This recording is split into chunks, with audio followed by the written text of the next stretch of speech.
Welcome back to Close Up. We're returning to the campaign trail in the 1st Congressional District, where the candidates seeking to succeed Chris Pappas now number in the double digits. In the Democratic primary, there's a strong Seacoast contingent vying for votes.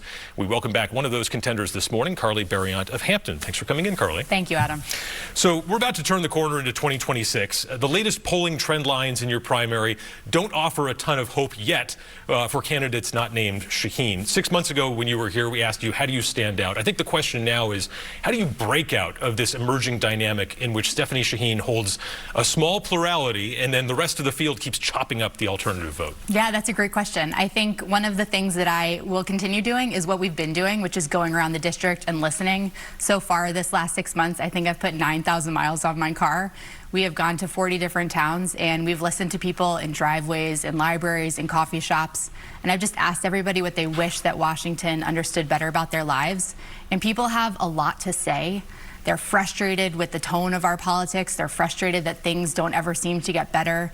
And people are hopeful that things can change. And so I think continuing to do that work, bringing people together, listening to people is going to be what helps set me apart.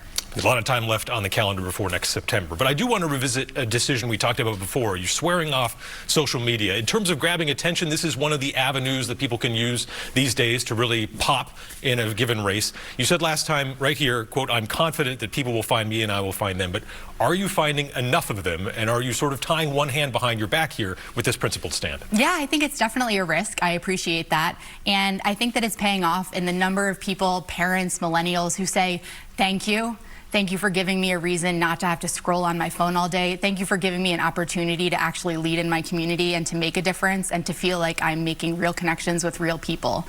I think a lot of people are looking for that more than ever, and I'm happy to lead the way.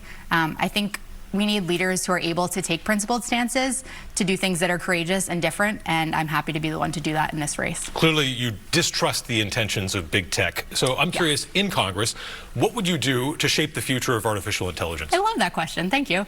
So one of the things that I would do is really focus on consumer protections. I think one of the things that we have right now is kind of a wild west of internet, where people are able to go online, they're able to post things, there's a lot of misinformation, and none of it actually seems to benefit us or our democracy. It really just seems to keep making these guys who are dividing us richer and richer.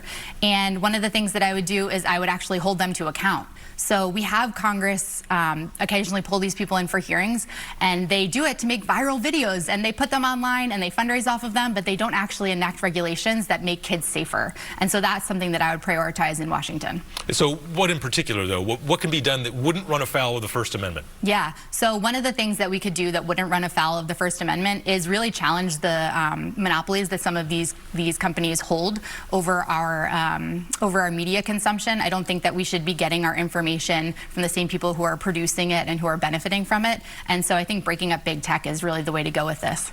Right now, Senator Jeanne Shaheen is looking to negotiate a deal on the Obamacare, health insurance subsidies that were part of the subject of the government shutdown. Yeah. That original deal to end the shutdown, you were very vocal about this. You compared Senators Shaheen and Hassan to strikebreakers, scabs. Pretty intense language there. Just for doing what most people in Congress do, which is make a deal where you don't get everything. But you thought that they really erred there. Why? Well, I don't use that language, flippantly. I'm someone who has been in a union, who's been an organizer, who's gone on strike twice, and I'm very frustrated with what they did. I mean, think back to March when we had the opportunity to shut the government down, or we had a long runway before the end of the year when these enhanced subsidies would expire, and it was our two senators, Jeanne Shaheen and Maggie Hassan, who, for all the good things that they've done, were the ones who provided the vote for that continuing resolution. And that got us the big bad bill, which ended up with cuts to Medicaid, cuts to SNAP, incredible tax cuts for the wealthy, and nothing for the rest of us. And now we had this other opportunity to really push the Republicans, and they decided that they would cave on this. And I do think that it's frustrating that we're in a position where it seems like only moderates are the ones who are able to negotiate with Republicans. And I just think that if they thought that the Republicans would keep the government shut down through Christmas or Thanksgiving, ruin everyone's holiday, just to make health care more expensive for people, they have an even lower opinion of Republicans than I do. I think that our federal workers who are struggling right now, shouldn't be working without pay while our Congress people are getting paid. And I think that having those kind of incentives would have brought more people to the table and actually gotten us a deal. And yet waiting would have continued that situation, and you're kind of, it's hope and a prayer to say that they would have come to the table. In particular, on the Seacoast, you're a working class person. How do you talk to a shipyard worker and say, hey, you know what, we really need you to continue working out without pay so we can win a political argument in Washington. That seems pretty callous. Yeah, I mean, it's not a political argument, right? Like, these are real people whose real lives are at stake here. People who can't afford to pay their car payments, they can't afford to put food on the table for their kids. Like, this is my kid's soccer coach. I get it. And I would say the same thing that I've been saying. We don't have a Washington that works for working people right now. We need to put different kinds of people in office. So, wide open question here. If Democrats do regain the majority next year, what do you want to do with that power? Because there's not a lot you can do if it's a divided government, obviously. Oh, I think there's so much that we can do. I think there's really an appetite for bipartisan legislation on things like housing and healthcare. And I see that, you know, already in the Senate, we have a great piece of legislation, the Road to Housing Act. We can do all sorts of things that will incentivize local builders, that will help municipalities put in roads and sewers and water systems that will encourage more affordable housing. And so I do think that, you know, while some of the talking points that people may hear online, you know, aren't necessarily feasible in the next few years, there's a lot of people who are working really hard to help the people in this country live better, more happy lives. And yet we've seen this movie before, right? I mean, this 2017 to 2018 and 2019, when the Democrats regained the majority in 2018 and then in 2019 and 2020, the primary legacy of that Congress is 2 impeachments that left President Trump more politically empowered than he was before, and arguably a move to the leftward in the Democratic Party that capped the success of Democrats in future elections. So do you see any need for caution in that prior experience that's just a few years ago moving forward? I do think that the incentives are really not great in Congress right now. It seems like we just wait every couple years to regain control and then do whatever we want. I think that Congress needs to hold the president accountable. Like, frankly, we're in a real authoritarian moment, and it's pretty terrifying what's going on. And I do think that putting people like me into office can really help change the tone of the conversations. Like, we need to have real conversations about immigration, about healthcare, and they can't just be talking points. They can't just be like loud viral clips. They need to be thoughtful conversations about how we actually provide healthcare and comprehensive immigration reform for the American people. On the issue of immigration, this is another issue that has cost Democrats votes in recent elections. Do you ascribe to this position that anyone in the world can just show up here and be welcome? Well, I mean, that's definitely not the position that we currently have. I think that immigration, you know, what we've seen hasn't been very effective. Right now, we're in a world where immigrants are being terrorized by ICE. People are showing up masked and snatching parents away from their kids. Students are getting deported and imprisoned on their way home to visit their families for Thanksgiving or for things they're writing in the school papers. And so just looking at where we are, this is not something that the American people want to see. It's not fair. It's not right.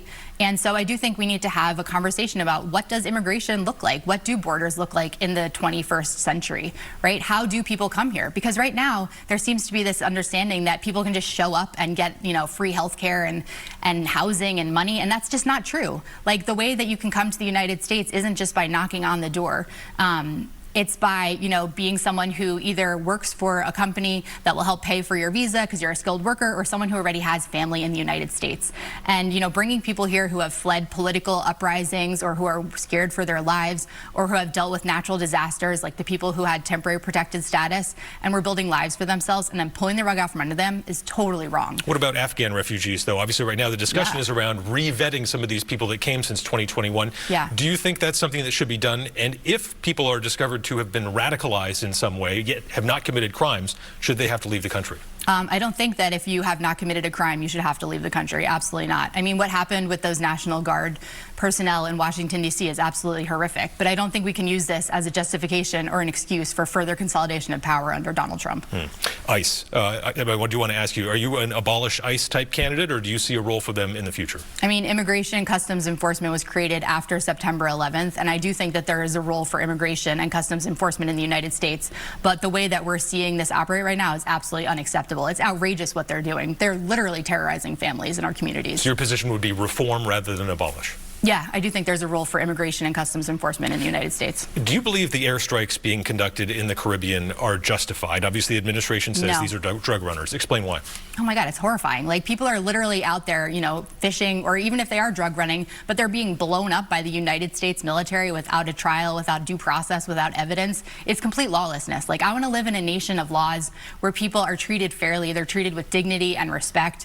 And I just think that it's kind of fronting, right? We saw Donald Trump pardon the president of Honduras, who was convicted in an American court of drug crimes. And at the same time, we have these poor guys who are out there fishing, trying to make a life for themselves, and we're blowing them up. I think that's absolutely unacceptable.